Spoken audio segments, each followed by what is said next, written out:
Hi hello నమస్తే. నేను journalist Sai. Shankarpally school వ్యవహారాలు ఒక్కొక్కటిగా బయటపడుతున్నాయి.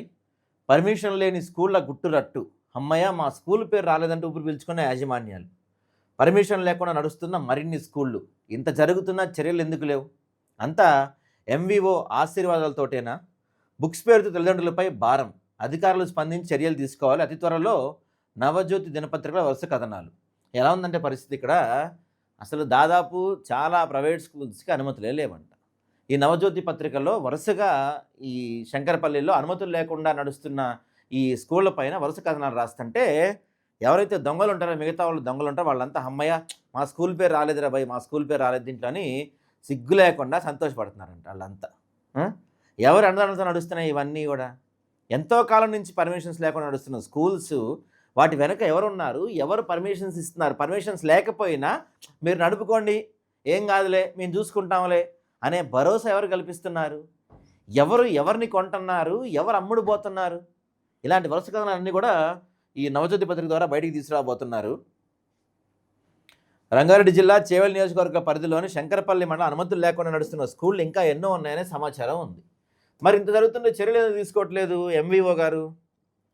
కొన్ని స్కూళ్ళు అధికారుల ఆశీర్వాదాలతోనే నడుస్తున్నాయని అనుమానాలు కూడా వ్యక్తమవుతున్నాయి. ముఖ్యంగా విద్యాశాఖ అధికారుల పర్యవేక్షణలో లోపాలు ఉన్నాయని విమర్శలు వినిపిస్తున్నాయి. 100కి 1000% అండి ఇది.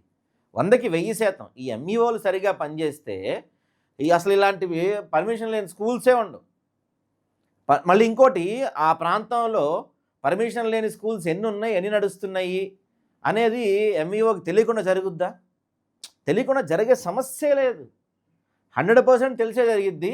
ఏదో డీల్ సెట్ చేసుకొని నడుపుకుంటూ ఉంటారు. ఇలాంటి పత్రికలు ఏమన్నా వాటిని వెలుగులో తీసుకొచ్చినప్పుడు తప్ప ఎవరు పట్టించుకోరు వాటి గురించి. ఎవరు మాకేముందిలే అనుకుంటారు అంతా.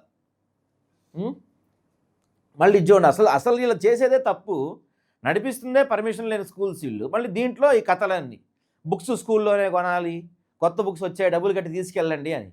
ఇట్లాంటి చోట మరీ ఫస్ట్ క్లాస్కి సెకండ్ క్లాస్కే ఓన్లీ బుక్స్కే 10,000-20,000 దొబ్బుతున్నారండి. యాక్చువల్లీ గవర్నమెంట్ రూల్ ప్రకారం స్కూల్ వాళ్ళు పుస్తకాలు అమ్మకూడదు. పుస్తకాలు, యూనిఫామ్లు, బెల్టులు, బూట్లు గట్రాంటివి స్కూళ్ళల్లో అమ్మద్దు. కానీ ఎవడు పట్టించుకుంటున్నాడు?